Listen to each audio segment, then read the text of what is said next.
সত্য এবং ইনসাফ প্রতিষ্ঠা করতে চাই, ভালো মানুষের নেতৃত্বে বাংলাদেশকে চালাতে চাই। শিক্ষিত সৎ দক্ষ মানুষ যারা আছে, যারা আরেকজনের অধিকারকে মেরে খায় না, মানুষের অধিকারকে প্রতিষ্ঠিত করতে চায়। দুর্নীতি করে না, লুটপাট করে না, সন্ত্রাসী করে না, সে ধরনের রাজনীতিকে কায়েম করার জন্য বাংলা জামাত ইসলামী কাজ করে। ঠিক আছে, তো আমরা আলীকদম থেকে আলীকদমের উপজেলা নেতৃবৃন্দ আপনাদের কাছে আসতে হচ্ছে জামাতের দাওয়াত দেওয়ার জন্য। বুঝতে পারছেন? আগামীতে সমৃদ্ধ বাংলাদেশ বিনির্মাণে এই পাহাড়ের শান্তি প্রতিষ্ঠার জন্য আপনারা জামাত ইসলামের সাথে থাকবেন। সেজন্য আমরা জামাতের দাওয়াত আপনাদের কাছে আসছি।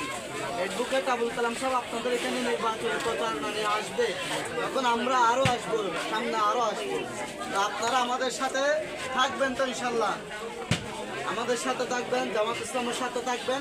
তাহলে দেশে কেউ বঞ্চিত হবে না, কেউ অধিকার হারা হবে না, কেউ সন্ত্রাসীর শিকার হবে না, ন্যায় ইনসাফ প্রতিষ্ঠা হবে। ঠিক আছে, আপনাদের অধিকার আপনারা পাবেন।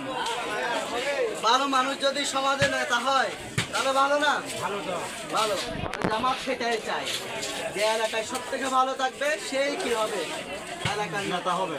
ঠিক আছে, দুর্নীতি করবে না, চাঁদাবাজি করবে না, সন্ত্রাসী করবে না, সেই তো নেতা হবে। সময় 500 টাকা দিবে, কাজ করার সময় 5000 টাকা নেবে, এরকম মানুষ জামাত চাই না। ঠিক আছে, জামাত চাই কি আপনি